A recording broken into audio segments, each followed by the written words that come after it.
Knockhill mistakes and improvements. It's funny how life can tell you who's in charge and remind you that you better have your head screwed on correctly, because for the last month of track days at Knockhill, I have been pushing with one goal in mind, and I hit the wall, quite literally. I've been so motivated to chip away at my lap times that I threw caution to the wind, and this is what happened.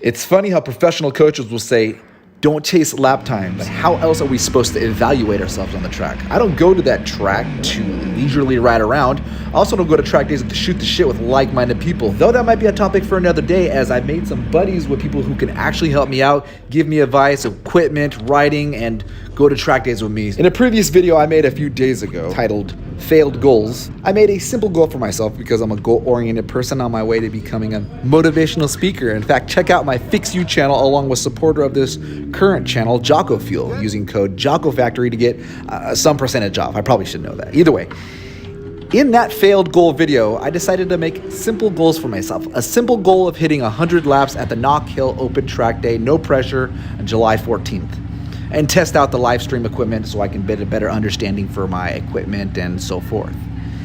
In the comment to that original video, Don's Manufacturing, who by the way has himself a channel with very technical projects and a lot of effort poured into all of those projects, he commented, and I'm going to take his advice. Don said, what would be interesting to me would be a video of the mistakes and improvements. And Don, I'm literally going to title this video, Knockhill Mistakes and Improvements. For entertainment and educational purposes, let's start by comparing a video of the second fastest Knockhill BSB time. Probably not a good idea to compare your own measly lap times to the BSB, but here we are watching Glenn Irwin doing the second fastest clock time at Knockhill on British Superbike.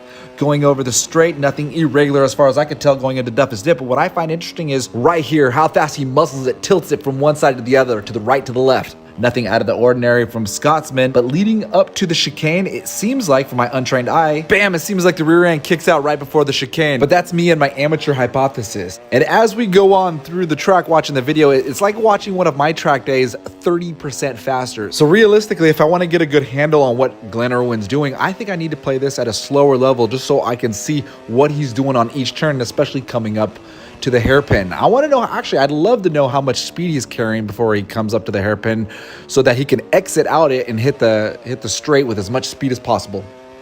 Back to the simple goal of 100 laps at this Track Hill Knock Day. Let's take a look at these 100 laps. And if I completed my goal, was I successful?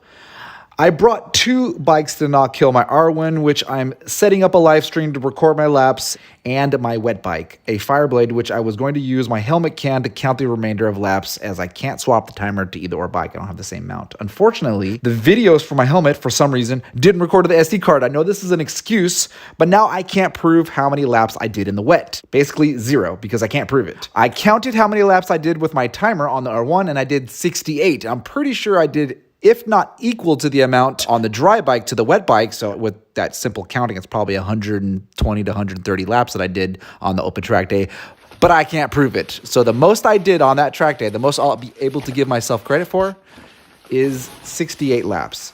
Anyways, let's get to the data as we have downloaded this race. What's it called? It's called Race Studio 3. And we're going to compare the Ducati V4S versus the Yamaha R1, the Ducati 2018 versus the Yamaha 2016 model. Let's get to the data that we're looking at on Race Studio 3 that we've extracted from the AIM Solo 2. This is strictly the charts, the speed, and the timing. The top speed of the Ducati is 135 versus my Yamaha's 131 down the straight, and I hold the Panigale's speed slightly longer before dipping into Duffus, according to the chart. On the Ducati, I'm holding higher corner speed for the first few turns, the Duffus and Leslie's, which I never would have guessed. I thought I would have been doing the same speed on the first two turns. I used to coast. And then right before I got into McIntyre's, I would rip the throttle one last second, But now at this point, I like to hold a little bit of throttle, whether that's even 15%. And it's at this point where the R1 holds more corner speed, and I wish I knew what gear I was in. I wish it told me what gear I was in. In fact, maybe I should be recording it, because I'm trying to keep higher corner speed without dipping too low into a gear. Though I like blasting out of the corner in low gear, high RPMs. Now I'm trying to fly into the corner faster, less brake, keep the RPMs as high as possible in the higher gears. Easier said than done, right? The R1 holding more corner speed becomes a theme, because I think it's the raw power of the Ducati that gets me out of trouble, as if I come into a corner too slow. The chicane is the same. It's roughly the same with both bikes, as now I'm trying to turn it into one straight line, starting left a little early and going over the paint, which I can't really do in the wet. Clark's. It seems that the conscious decision of mine has paid off to keep it in third gear versus second. Try to keep as much corner speed, like I said earlier, with the R1 at 52 miles an hour versus the Ducati at 48 miles an hour, which might seem insignificant, but nonetheless, I am carrying more speed. But I'd also like to figure out how to hold more corner speed while keeping the bike stable. I mean, common sense. As I hit those corners and as I try to keep the corner speed pretty high, I would like to keep the bike stable, as I felt the tire at one point come out from underneath me, and I was like, man, this is how you hide side right after Clark's. I'm going to look into a quick action throttle, though my buddies talk shit about me buying new equipment to get myself faster, but that's all I need is one more fancy part to shave a second of that lap time. Before the hay shed, it appears the Ducati had built a 0.8 of a second lead, but after Clark's, they closed that lead to 0.2, about a quarter. So this is my first attempt to look at the data to see how well I'm doing. Actually, here I come into the hairpin. What I'm trying to do is carry more corner speed, but I think it's going to take practice. Either way, it took me an entire day of learning how to use this Race Studio 3, how to program the AIM Solo into the computer. Seeing how this is my first attempt to use it, I'm comparing it to the Ducati. Maybe that's comparing apples to oranges.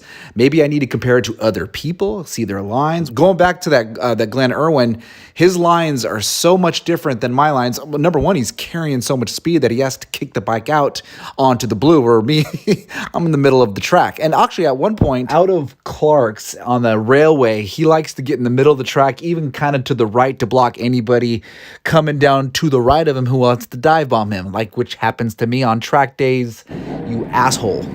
Now we're coming to the end of this video, but before I sign off, I'd like to thank a few people. Don's Manufactory, thank you for lighting that fire. Because you wanted to see all the analytics and everything, I mean, that's not something I do. I should do it. I don't do it. It's almost like Formula One. It's like the briefing after the race. In fact, even if I do it just for video's sake. Also, James Colborn, you commented earlier, if you're watching this video and you get this far in, James, I'd like you to critique how I'm doing this. And also, if you find other criteria, other things that I should watch out for. On your videos, you have RPMs and engine oil, where for me, all I have are the times and the speeds. So point out any comparisons you think I should be doing, James. And anybody else, like this video, subscribe, and thank you to all the guys at Knockhill that are asking me, hey, did you end up doing the 100 laps? You for your curiosity, your interest, and my next goal, even though I didn't really hit the 100 laps, I'm going to try to do 100 and let's raise it. Let's do 125, 130. So we're going to make a goal for the next open track day,